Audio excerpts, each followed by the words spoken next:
आत्महत्या एक दर्दनाक कहानी। उसे जीना नहीं था, वो खुद को ख़त्म कर देना चाहती थी। उसके दिमाग में हमेशा यही विचार आ रहा था। उसने डिसीजन ले लिया था, सिर्फ अंत कैसे करे इसके बारे में सोच रही थी। चारों ओर अंधेरा ही था। अपने ही सोच में मग्न पूर्वी नीचे बैठकर बहुत वक्त तक ऐसे ही बैठे फर्श की तरह एकटक देख रही थी। पति के धोखेबाजी से पूर्वी अंदर से टूट गई थी। उसने बोले हुए वह शब्द पूर्वी के दिल में घाव कर गए थे। इस बार पंकज ने तो हद पार कर दी थी। अब और जीने का कोई अर्थ ही नहीं बचा था। अब खुद को खत्म कर दूं, इसके सिवाय दूसरा विचार उसके मन में नहीं आ रहा था।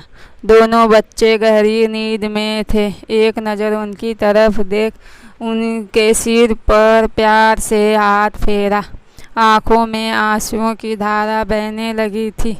उसने मन में एक दृढ़ निश्चय किया था। रात के 2 बजे थे। हर तरफ बहुत सन्नाटा था और वह धीरे से उठी और दूसरे रूम में गई। गले में फांसी का फंदा डालने ही वाली थी, तभी कुछ गिरने का आवाज़ आई। पूर्वी का 2 साल का बेटा जोर जोर से रोने लगा। उसी क्षण पूर्वी की 6 साल की बेटी चिल्लाने लगी, मम्मी छोटू बेड के ऊपर से नीचे गिर गया। तुम कहाँ हो? देखो ना छोटू कितना रो रहा है। पूर्वी भाग कर दूसरे रूम में आई और अपने बेटे को उठाकर अपनी गोद में लिया और अपने सीने से लगा लिया। बेटी रोते हुए बोली, मम्मी तुम कहाँ चली गई थी? मुझे बहुत डर लग रहा था। तुम हम दोनों को छोड़कर कहीं मत जाओ, मुझे अकेले में बहुत डर लगता है। पूर्वी अपने दोनों बच्चों को पास लेकर जोर से गले से लगा लिया और रोने लगी। दोनों बच्चे उसके सीने से लिपट कर जाते सो गए। रोते रोते पूर्वी को कब नींद आ गई उसे पता ही नहीं चला। काम वाली बाई गंगू की आवाज़ से पूर्वी की नींद टूटी। अरे मैडम, आपने बाहर का गेट खुला क्यों छोड़ दिया था? अरे मैडम, क्या हुआ? अभी तक आप सोई हुई हो, तबीयत तो ठीक है ना? वो खुद को संभालते हुए बोली, हाँ थोड़ी तबीयत ठीक नहीं है। घड़ी में वक्त देखती है तो 8:30 बजे थे।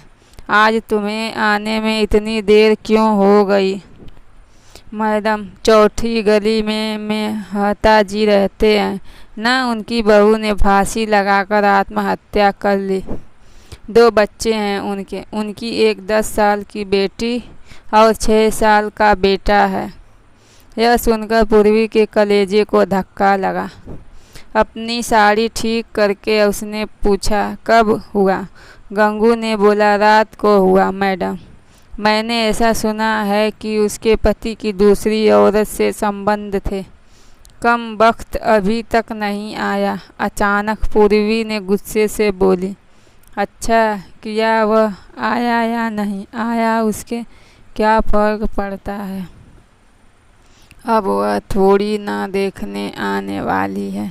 ये सुनकर गंगू पूर्वी के कान के पास आई और धीरे से बोली, मैडम मैं अनपढ़ गवार हूँ और घर घर में जाकर झाड़ू पोछा करके मेरा पेट भरती हूँ। और आप पढ़े लिखे हुए लोग हो। भले ही मैं आपसे उम्र में बड़ी हूँ, जीवन का अनुभव आपसे थोड़ा ज़्यादा है। आजकल साहब और आपके बीच जो चल रहा है वह ठीक नहीं है। मुंह बंद था, फिर भी मेरे कान खुले रहते थे। मैं एक औरत हूँ और औरत के दुख में भी समझती हूँ, इसलिए मुझे आपको एक बात बतानी है। आत्महत्या यह कोई भी समस्या का समाधान हो नहीं सकता, ज़िंदगी में उतार चढ़ाव तो होते ही रहते हैं। इसका मतलब ऐसा नहीं कि आप इतनी अपनी जान दे दो मैडम जी। कभी कभी आदमी अपना रास्ता भटक जाता है, पर अंत में घूमकर अपने ही घर वापस आता है। और जब नहीं आए तो भी क्या फर्क पड़ता है। आप किसके लिए मरना चाहती हो? जो आपको प्यार नहीं करता, जिसको आपकी थोड़ी सी भी परवाह नहीं हो, उसके लिए आप जी नहीं सकती। जो आपसे प्यार करते हैं, जिसको आपकी कदर हो, आपके माता पिता जो आपसे बहुत प्यार करते हैं, आपके बच्चे जिनको आपकी ज़रूरत है। गंगू का बोलना सुनकर पूर्वी की आंखों में से आंसू की धारा बहने लगी। पूर्वी गंगू को गले लगाकर रोने लगी। गंगू पूर्वी को पीठ पर से हाथ फेरते हुए सोफे पर बैठाती है और बोलती है, बुरा न मानो तो एक बात बोलूं मैडम, खाली दिमाग शैतान का घर होता है।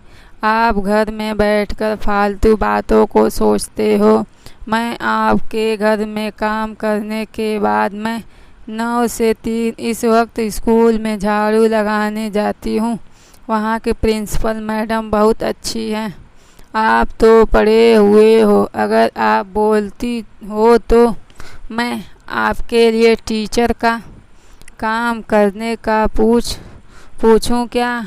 आपका वक्त निकल जाएगा और मन भी लग जाएगा। इस पर पूर्वी चुप बैठी थी। कोई भी जवाब न मिलने पर गंगू बोली, मैं आपके लिए चाय लेकर आती हूँ।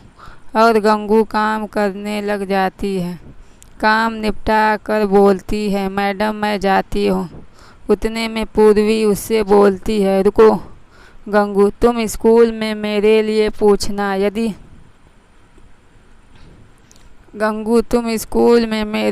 पूछना यदि संभव हो तो प्रिंसिपल मैडम का नंबर मुझे लाकर दो। गंगू के चेहरे पर खुशी का भाव दिखा। गंगू पूर्वी के पास जाकर बैठी और धीरे से बोली, मैडम मैंने दूसरे रूम में बेड पर स्टूल रखा हुआ देखा था।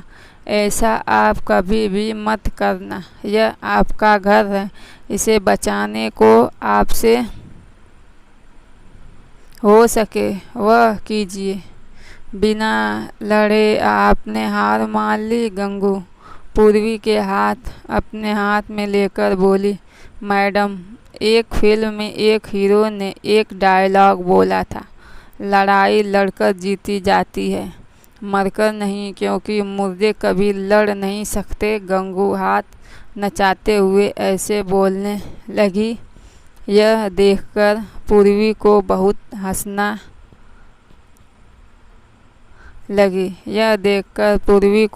हंसना आया। गंगू का बोलना सुनकर पूर्वी का मन हल्का हो गया और उसे एक नई आशा की किरण भी दिखी।